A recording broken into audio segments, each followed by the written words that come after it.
Assalamualaikum warahmatullahi wabarakatuh. Alhamdulillahirabbil alamin.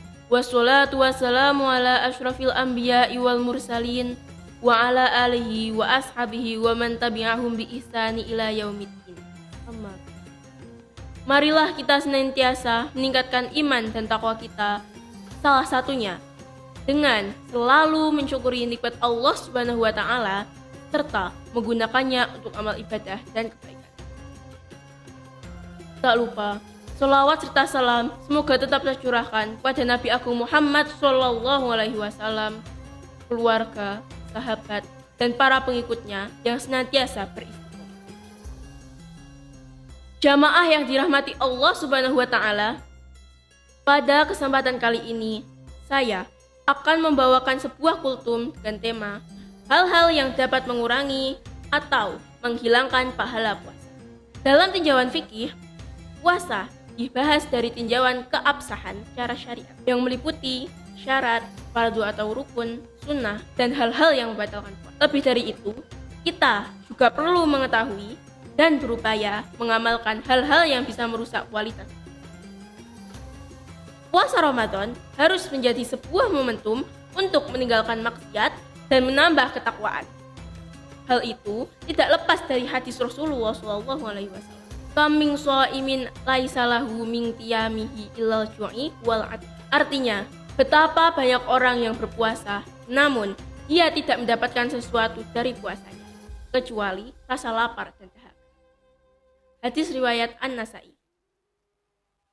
Hadis di atas secara jelas memberikan suatu pengertian bahwa betapa banyak orang melakukan puasa dan sukses mencegah dirinya dari hal-hal yang membatalkan. Hanya saja tidak mendapatkan pahala. Lantas apa saja penyebab yang bisa menghilangkan pahala puasa?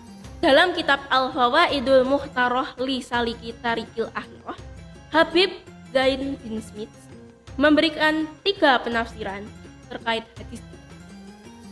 Pertama, orang berpuasa tapi tidak meninggalkan pekerjaan-pekerjaan yang bisa menghilangkan pahala puasa, seperti mengunjungi orang lain, mengadu domba, dan berbohong. Alasan ini sebagaimana yang disampaikan oleh Rasulullah dalam sebuah hadis. Beliau bersabda yang artinya, 5 hal yang bisa membatalkan pahala orang berpuasa, yaitu 1. Membicarakan orang lain, 2. Mengadu domba, 3. Berbohong, 4. Melihat dengan syahwat, dan sumpah palsu. Kedua, dalam hati orang yang berpuasa ada sifat riya atau merasa bahwa dirinya lebih baik dari yang lain.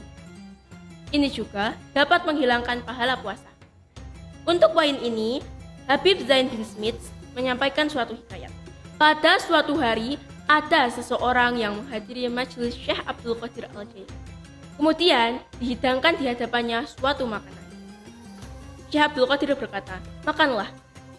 "Saya puasa," jawab orang. "Makanlah, saya akan menjamin pahalamu 1 hari penuh dan diterima di hadapan Allah Subhanahu wa taala." Lanjut Syekh Abdul Qadir. Ternyata orang tersebut tidak mau. "Makanlah, saya akan menjamin pahalamu 1 bulan penuh dan diterima di hadapan Allah Subhanahu wa taala," tegas Syekh Abdul Qadir.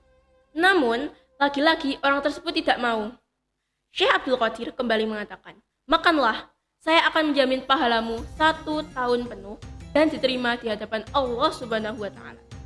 Namun, sikap seperti pertama saat dia datang tidak kunjung berubah dan tidak mau makan apa yang dihidangkan di hadapannya. Dengan itulah akhirnya Syekh Abdul Qadir mengatakan, "Tinggalkanlah, engkau telah hina di hadapan Allah Subhanahu wa taala." Dan setelah kejadian itu, orang tersebut menjadi Nasrani, bahkan mati dalam keadaan. Kisah ini berlaku dalam konteks puasa sunnah, tidak dalam puasa fardu. Sebab dalam puasa fardu, seseorang tidak boleh berbuka sepanjang tidak ada alasan yang bisa dibenarkan. Membatalkan puasa wajib hanya karena menjadi tamu tidak diperkenankan, kecuali dalam kasus puasa. Ketiga, termasuk sesuatu yang bisa menghilangkan pahala puasa ialah berbuka puasa dengan sesuatu yang haram. Di samping bisa menghilangkan pahala puasa, lebih dari itu, berbuka dengan sesuatu yang haram juga bisa membuat seseorang merasa berat untuk melakukan suatu ibadah, sehingga akan sangat mudah meninggalkannya. Dengan kata lain, berbuka puasa dengan makanan haram bisa membuat diri seseorang yang puasa untuk malas beribadah. 3 hal di atas harus disadari bahwa sangat berdampak negatif bagi orang yang melakukan puasa.